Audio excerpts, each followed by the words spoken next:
All right, let's dive right in. We are going to tackle one of the absolute toughest challenges any leader faces today, that constant battle between the bottom line and your conscience. So, where exactly do you draw the line? Let's get into it. Okay, let's put you in the hot seat for a second. Imagine this.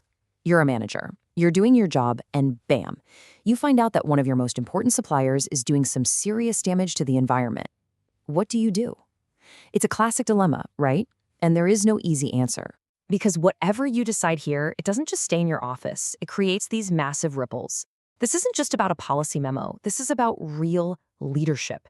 Your choice is going to affect your team, your company's name out in the world, and yeah, even the bigger global picture. The stakes, they're incredibly high. So from that one tricky decision, let's pull the camera back and look at the massive strategic paradox that companies are wrestling with every single day. Think about a place like Oshawa, Ontario. On one side of town, you've got the massive GM plant, a symbol of industry, jobs, and profit. And literally right next door, the McClellan Bay Wildlife Reserve, a symbol of nature, conservation, and conscience. I mean, that's it, right? That's the conflict in a nutshell. That relentless drive for financial returns bumping up against this growing demand for companies to be responsible citizens. And this brings us to the real heart of our conversation today. What if we've been looking at this all wrong? What if ethics isn't just a cost, a box you have to check? What if it could actually be a powerful strategy, a way to gain a real competitive advantage? To even start answering that, you need the right tools in your toolkit. So we're going to look at two really powerful management theories that can act like lenses, helping leaders see these messy situations with a lot more clarity. Okay, tool number one, stakeholder theory. Now, this is a big one. It basically says, hey, a company isn't just a money-making machine for its shareholders. Nope. It argues that a company has a real responsibility to anyone and everyone who is affected by what it does. And when we say everyone, we mean everyone. We're talking your employees, your customers, the people who sell you stuff, the shareholders, of course, but also the local community you operate in, and even the environment itself. All of a sudden, a leader's job becomes this giant balancing act, trying to serve all these different and often competing interests. All right, our second tool is legitimacy theory. Think of this one like an unwritten social contract that every business has with society. To not just survive, but to thrive, a company has to act in ways that people see as legitimate, that align with the values and expectations of the world around them. And this goes way beyond just following the law. This is about maintaining what we call a social license to operate. If society decides that what you're doing is illegitimate, say you're polluting a river or treating workers badly, it can basically revoke that license through things like boycotts, protests, and pushing for new laws. So let's put these two side by side to make it super clear. Stakeholder theory is asking, how do we create value for all these different groups? Legitimacy theory is asking a slightly different question. Are we acting in a way that society accepts so we can survive? They're two different lenses, but you can see how they're totally intertwined. Okay, theory is great, but let's see how this stuff holds up in the real world, under some serious pressure. We're going to head into the super high-stakes world of mining. And here we've got a tale of two giants. On one side, Suncor Energy, a company that used these ideas to turn conflict into partnership.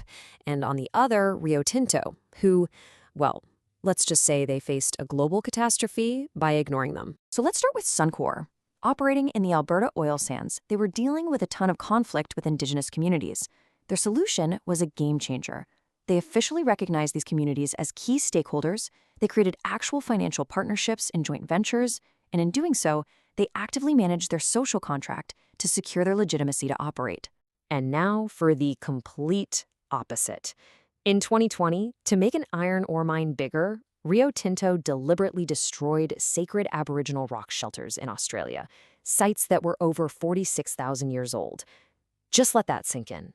This wasn't some clerical error, it was a catastrophic failure of strategy. And the fallout? It was absolutely brutal. By putting shareholder profit above literally everything else, they unleashed a storm. Their CEO and other top execs forced to resign.